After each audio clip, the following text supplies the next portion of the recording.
just from the inhale on the other side of the phone were words that would devastate me. Hello, welcome back to My Best Fail. I'm your host, Diana Lanham, and my guest today is Meridith Alexander. Meridith is a best-selling author, an inspirational speaker, a top mindset and optimal performance coach, and the host of How to Choose to Live podcast.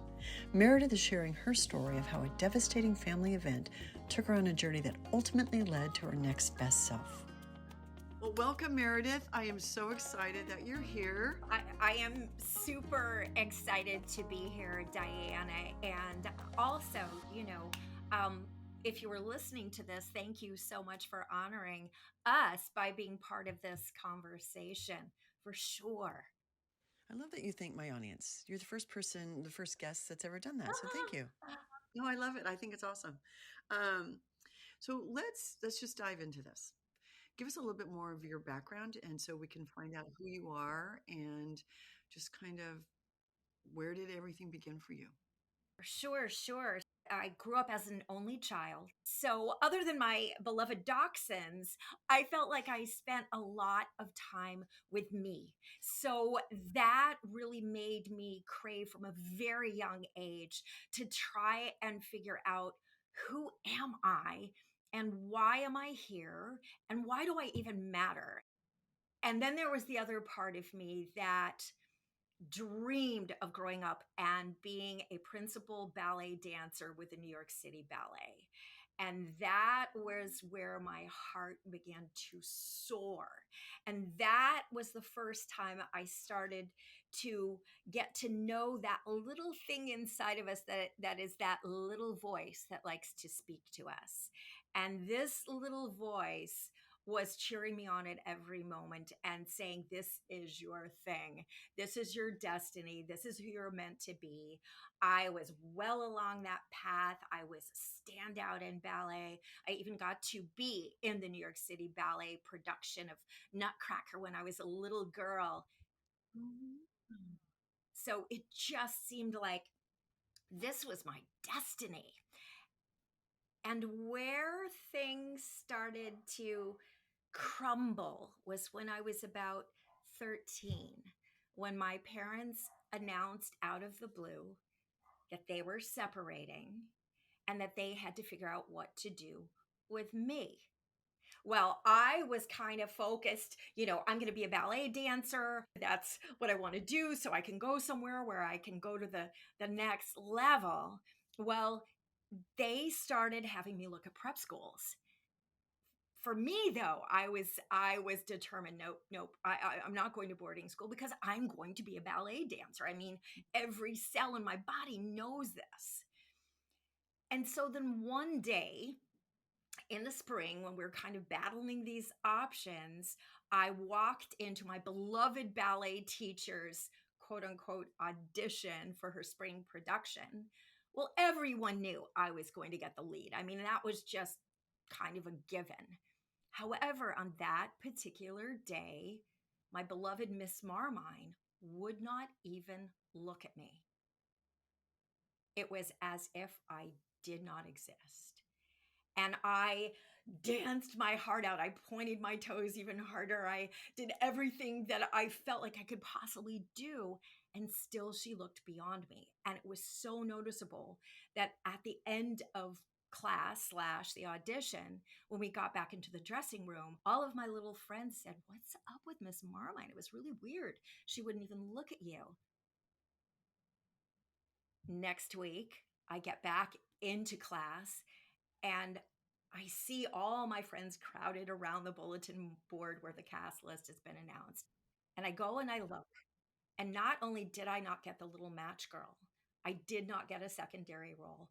I was put in the corps de ballet with the youngest dancers. And it crushed me.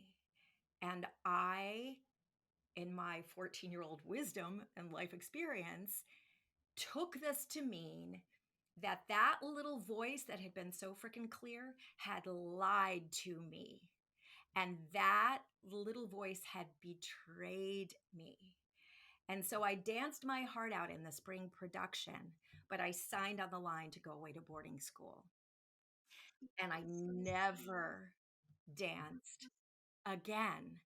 Oh, it's so sad. Yeah, Did you ever find out what happened? my mid 50s, I happened to mention to my mother what a devastating impact it had had on me, because not only did I vow in that moment that I would never let that little voice hurt me again, betray me again. I would never go out there and chase my dreams. I was going to chase a living, and that was it. My mom got this weird look on her face, and she awkwardly said, "Well, Meredith, that was right in the middle of the divorce. I'm pretty sure that your dad simply hadn't paid the bill." Oh, yes. So not only did my very clear vision of becoming a ballet dancer go down the drain at that point, I immediately programmed myself that I would never, ever trust that little voice again, because that little voice was a betrayal. So let's go back. I've graduated from prep school. I graduated from one of the great universities. Now I'm still actually intrigued with how to choose to live, as long as I don't have to trust that little voice. And so I start making a string of probably not the smartest decisions in the world, because remember, I'm not trusting myself. So I get in a relationship that ultimately I had three wonderful children with, but I really was really struggling to find something that felt like my calling. I had, success at one point making a jewelry line that actually ended up in Bloomingdale's, which was a big department store. Oh, As I had more and more kids, I ended up actually working for my father, which led to me opening my own performing arts business. In this desperate attempt to try to find a father for my children, I made some even worse decisions and found myself in a couple of abusive relationships.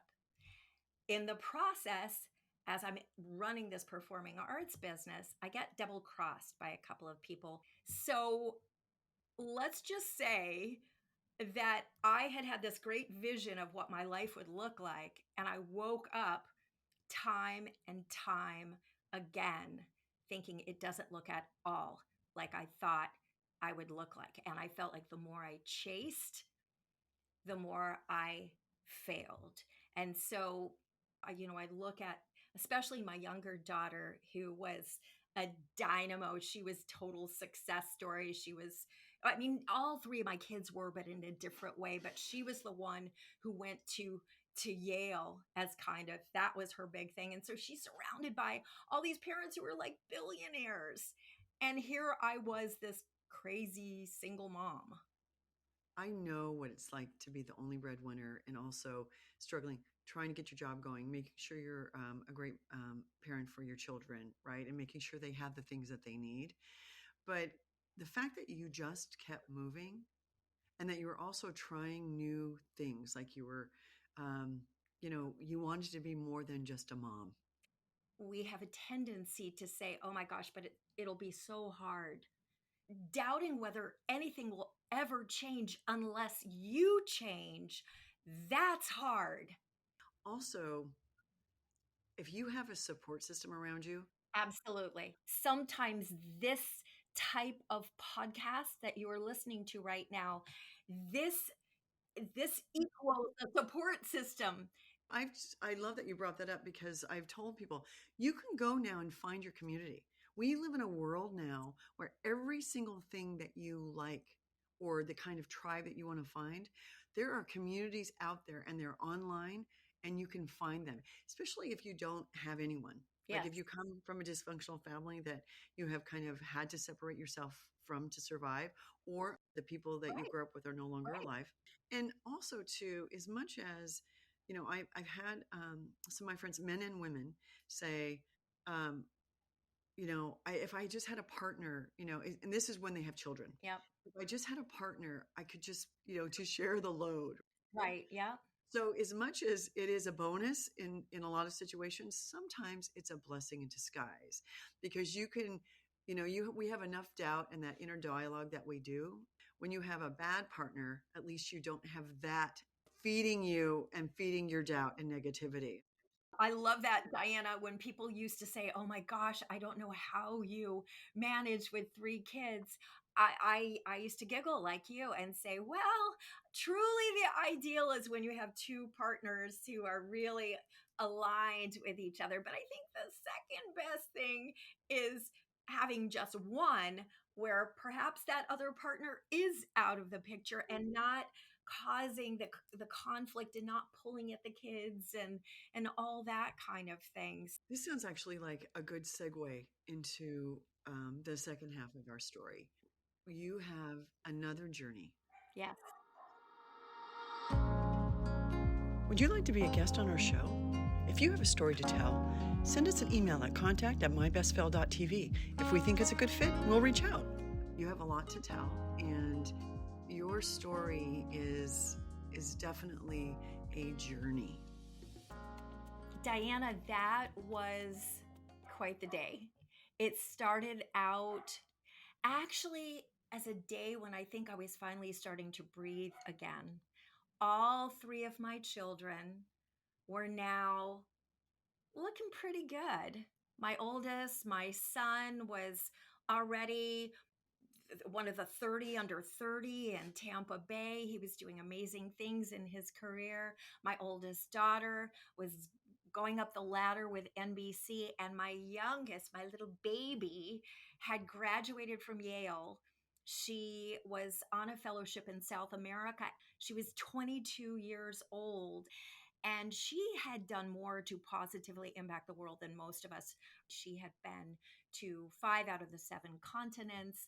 She had helped to build a school in Peru. She had taught English to monks in Nepal. She'd been on stages. She'd been an influencer literally all over the world. And so on this particular Friday, I was right in the middle of my busy season. I was starting to feel that I might recover from that $100,000 hit that I had taken. And I was starting to think that maybe I was finally entering a chapter of my life where I would start being able to figure out me. And so about 3:15 in the afternoon, the phone rang. And I tell you, Diana, the moment I picked up that phone, just from the inhale on the other side of the phone, I sensed that my life was about to change. And what I heard were words that would devastate me. It was Skylar's friend calling from Colombia, South America, saying, "I don't know how to tell you this, but there's been a terrible accident. A boulder came plummeting off the side of a mountain, cracked open Skylar's skull, crushed her lungs, fractured her spine, fractured both scapula, snapped her thigh, and pulverized her left ankle."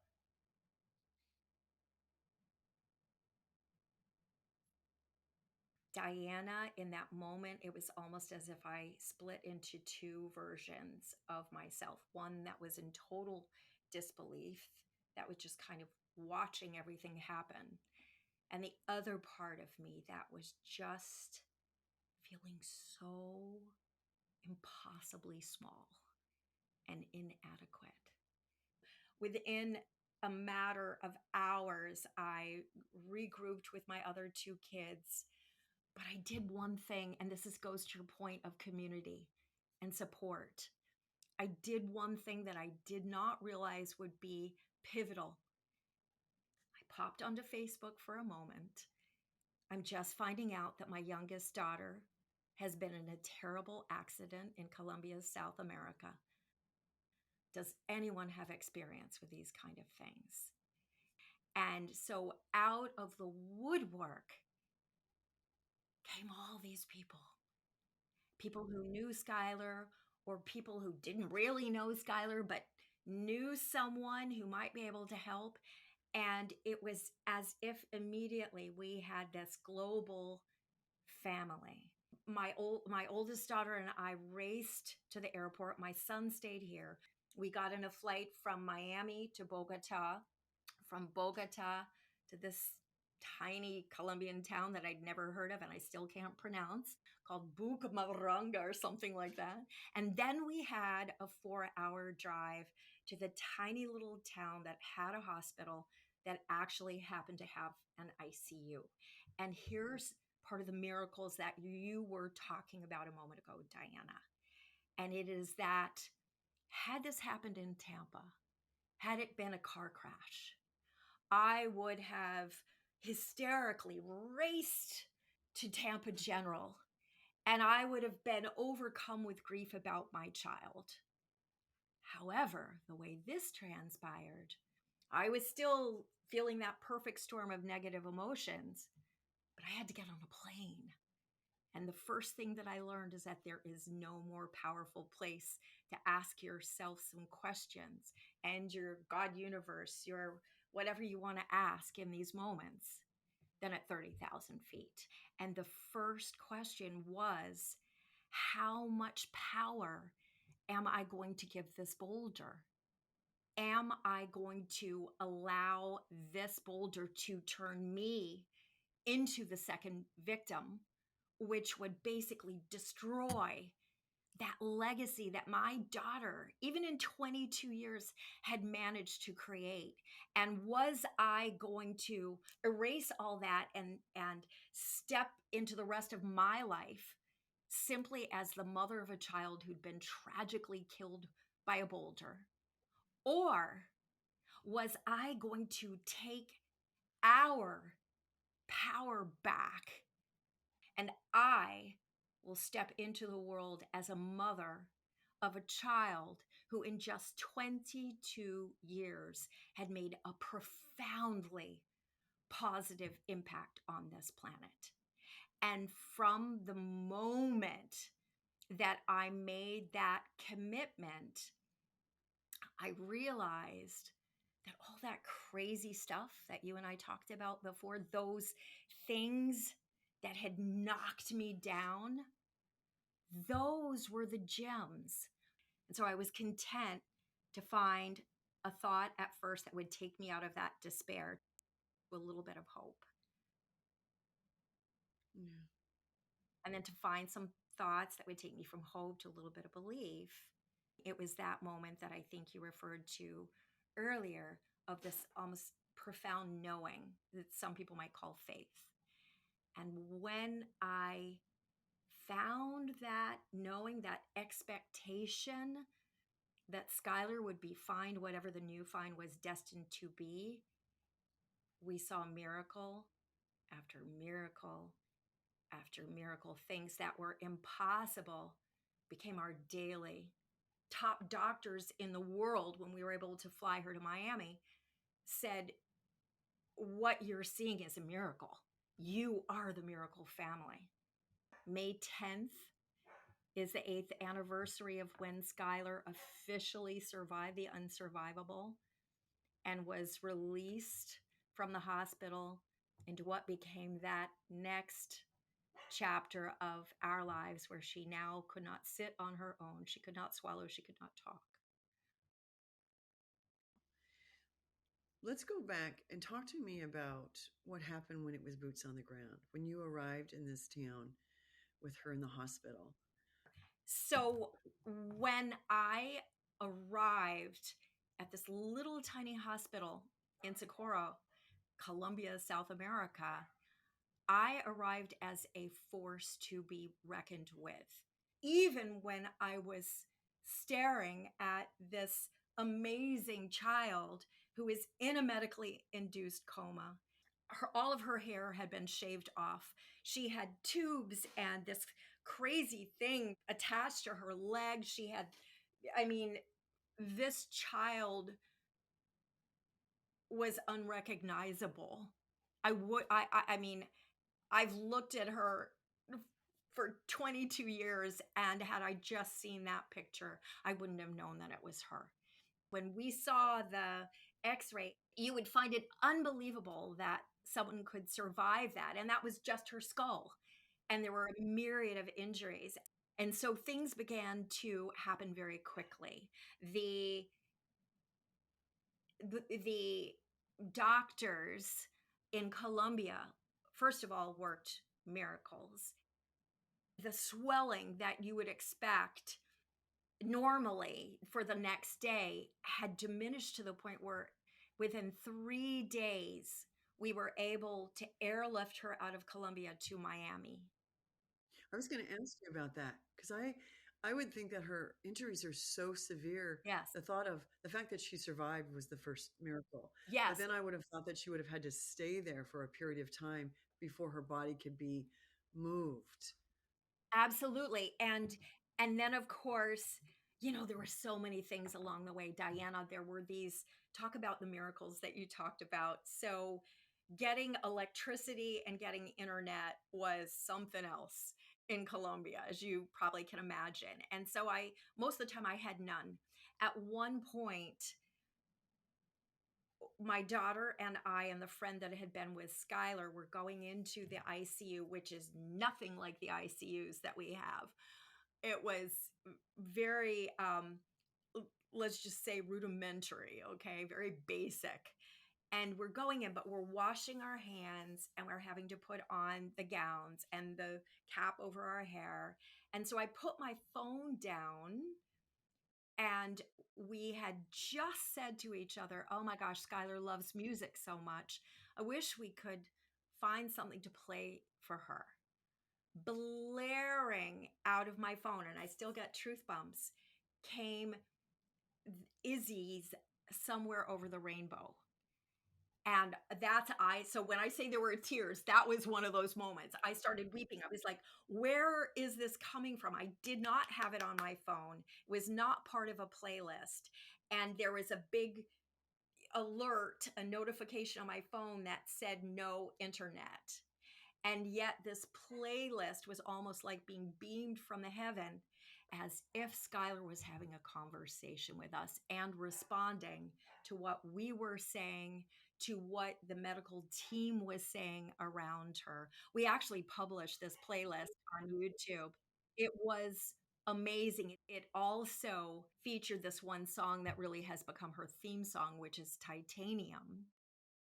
That song had already shown up in the car ride between the airport and the hospital. It was the only song in English that played the entire ride.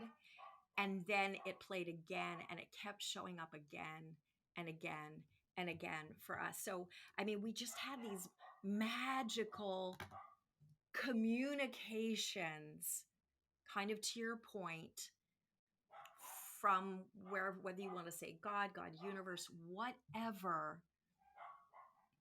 that something else was in play. And so from the time, yes, we had to fly at sea level, it took us a 4-hour ambulance ride back to the Bucaramanga airport. And the mountains in Colombia are unreal. And so it's switchback after switchback after switchback. And literally, I am not kidding you when I tell you that every 20 minutes, the ambulance had to pull over and reposition Skylar because her head had been banging against the top of the ambulance. Her spine had fractures, which at any moment, the fact that it didn't nick her spinal cord is impossible under the conditions that she endured. And yet it didn't. So we saw miracle after miracle after miracle after miracle. Literally, I cannot tell you, Diana, it was an experience where, by committing to playing this inner game and staying focused, it allowed me to find a version of myself that I didn't even know existed. And did I break down? I didn't. I didn't, because that knowing was so strong that no matter what. And at one point they told us, okay, well, If she survives because of where the boulder hit, you understand she will be blind. And yet she isn't. Wow. She isn't. It was a phenomenal experience. Where I had to get Diana was the place that even if physically she did not make it, I had to be able to believe that that essence that I loved about her true. I would never see her married. I would never see her have a child. And yet, is that how you measure a life? Is that how you measure the gift of having had someone like Skylar? That synergy that she and I had already experienced could never be taken from me. I had to bury it. And I was not willing to bury it. Yeah. Parallel to this is me realizing that I couldn't be the only one who is playing this inner game and feeding that frequency of Skylar. And so that meant I had to get that out into the world because there were hundreds of people around the world who were thinking this our beloved Skylar is going to die. They couldn't be focusing that energy for her. So that is where my posts evolved into no pictures of her in the hospital, all of them at her mightiest. And the call to action was not, oh my God, please pray for my daughter. It was like, no, if you want to cheer us on, then you go out and you be this amazing version of yourself. You do things that you think are impossible. That's how you can support us. And that's how we went from about 100 people following the story to thousands. Well, because it's such an astonishing story. When you first told me about her injuries, how does anyone survive that? But do you think that Skylar was also trying to find her mother or putting out Oh, that yeah. energy? He was a part of that frequency. So there was a moment in the ICU in Miami when my other two kids were there, and they had no idea that I was into energy at all. But they watched as I worked with a pendulum, a crystal, and I closed my eyes. Now, understand, Skylar's in a coma, and her eyes are literally taped shut, and her mouth is wired shut. So there's no way she could see. And I have my eyes closed. All I'm doing is allowing the energy to guide me and this pendulum. And my other kids are in the room, quite frankly, tolerating their weird mom. If she thinks this is going to help, God bless her, you know. And they're watching me, and they started noticing, now I'm not touching Skylar, the pendulum is just floating above her, that the pendulum with my eyes closed guided me. And whenever I ended up over parts of Skylar's physique that were injured, the pendulum would start to move, and Skylar's body, that part of her body, would start to respond. And that happened as it went around her entire body.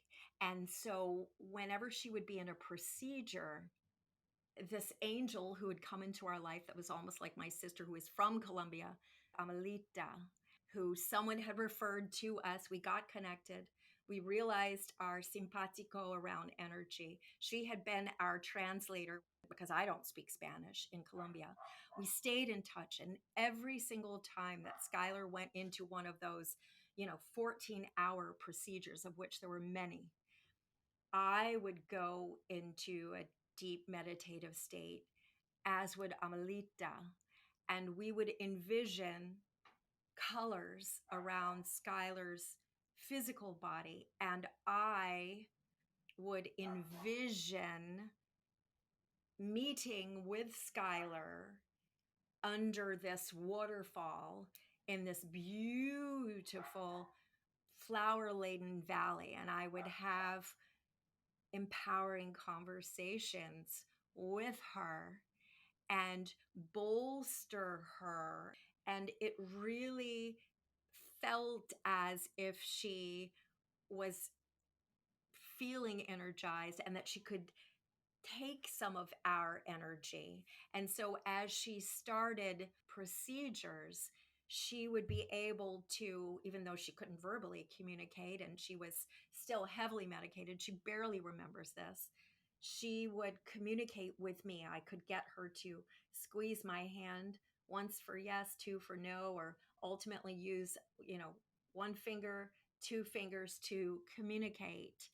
And we had this bond and this ability to respond, and she wasn't going anywhere. It became obvious she was not going anywhere. And um, the doctors at the time said, yes, there was this miracle, but what you don't understand is we're going home and we're telling our families this is something above and beyond. And so that is why they invited us back a couple of years later to actually share what we had learned about that inner game with their Nurses Awards Week, their entire, hundreds of people on their campuses.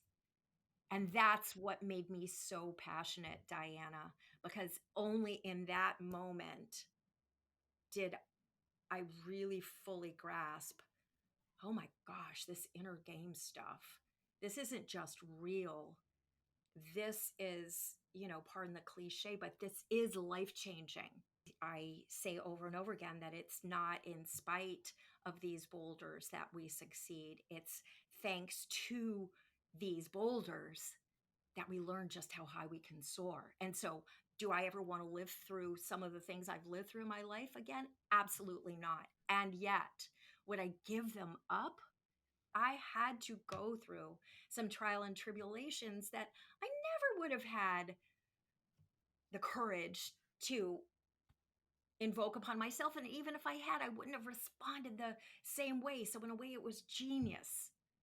You have to have moments in your life that are going to break you or you think are going to break you to know how strong you are and to move through life. That's just what life is. Yeah. You know, having something like that happen, especially to a child, I think of anything that would have been the thing that crushed you. Coming to that realization up in the clouds that who your daughter is, the essence of her, Mm-hmm. was never going to go away, even if her physicality was buried. So the different marvels and phases of this journey have been remarkable. Um, so, when it became apparent that against all odds she was going to survive, it it wasn't all like, yay, pop the cork champagne. Insurance said, okay, good, you're good, go home now. And so what I inherited on May the 10th was a young woman who was still wearing a brace because of the procedure that had happened.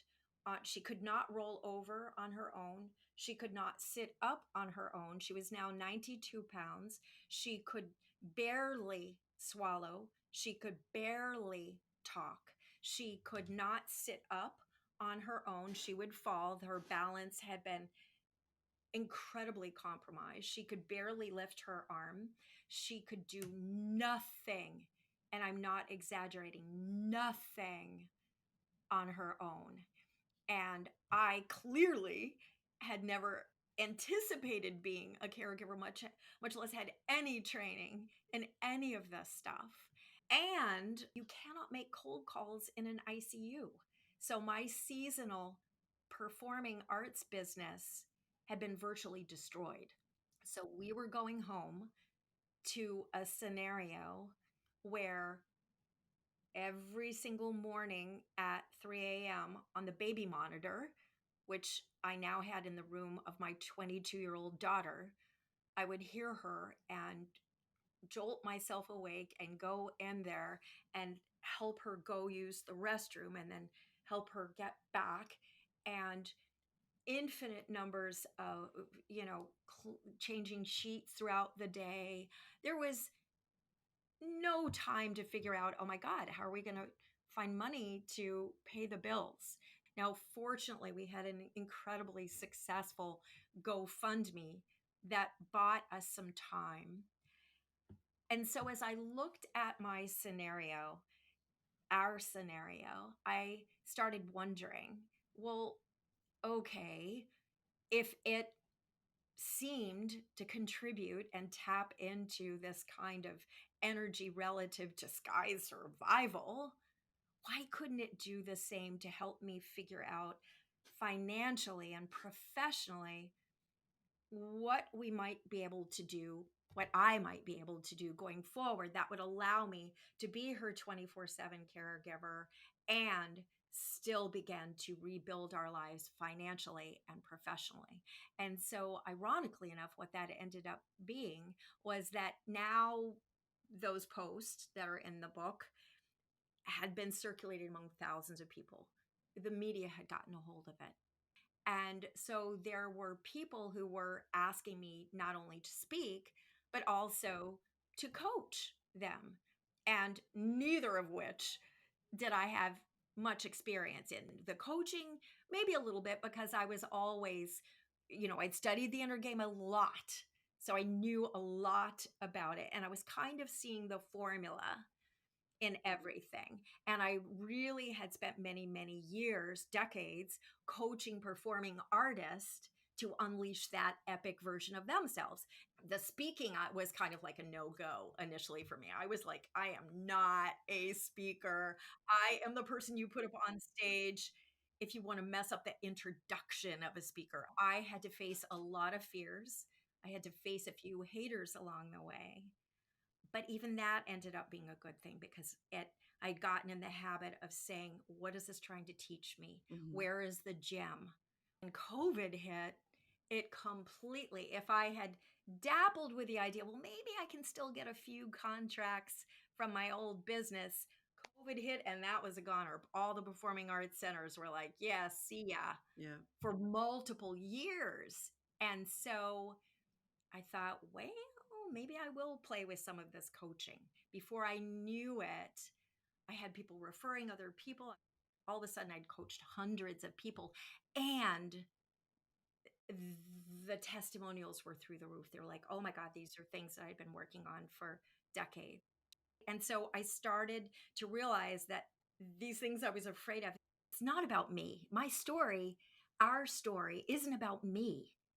And Mm-hmm. so it allowed me to even overcome that fear of being on stages and fear of being judged, and to help me create that formula where people who had felt for years that they were afraid that they weren't going to finish their lives feeling like they never lived, helping them find out what are these stubborn things that have been so stuck in your blind spot that you don't even know who you are anymore.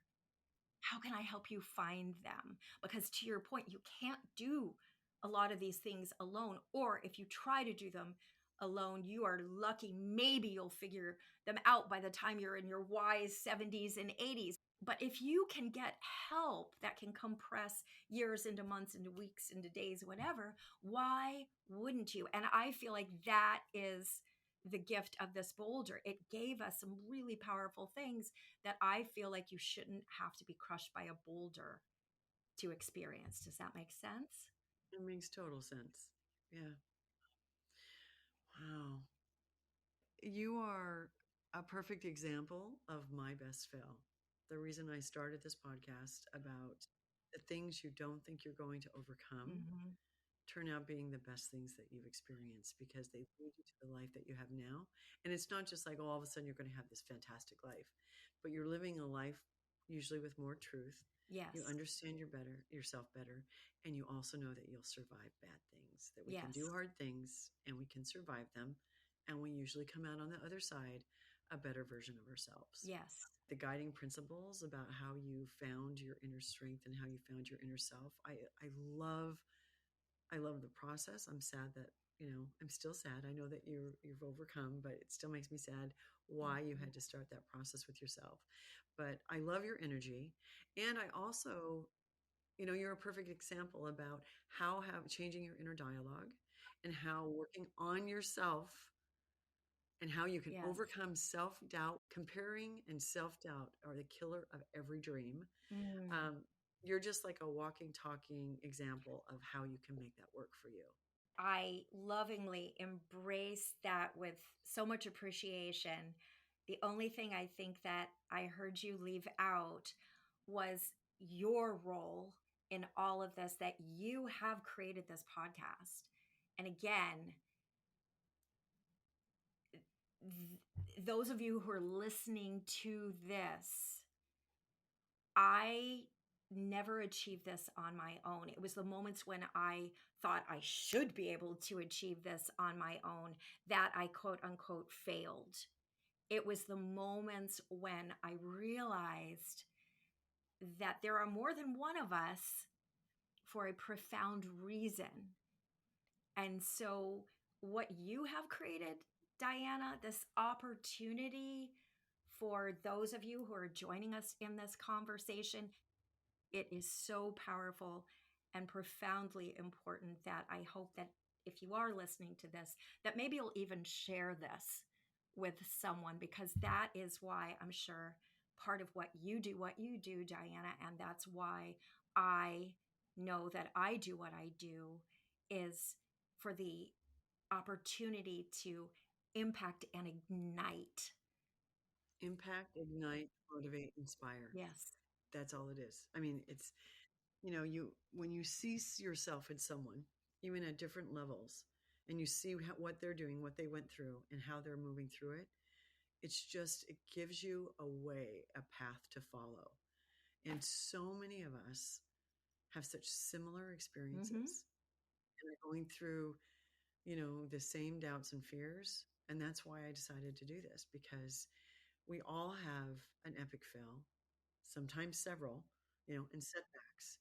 And when you see that other people are going through the same thing that you're going through and how they work through it, it gives you something to hold on to. And I've told people this before, and I absolutely appreciate your kind words about my podcast. But it is not the Diana Lanham Show. It is a platform for people to come on, tell their story, and share with us what they did so that we can get through and we can do it too. Right? Absolutely. Transformation to me is just being willing to make a different choice. Say someone has said to me, what doesn't, kill you makes you stronger. And they're like, no, what I went through Mm-hmm. pretty much killed Mm-hmm. me and I'm just surviving. Getting up and going through your day, but they're just not ready to give up. Mm-hmm. That's winning.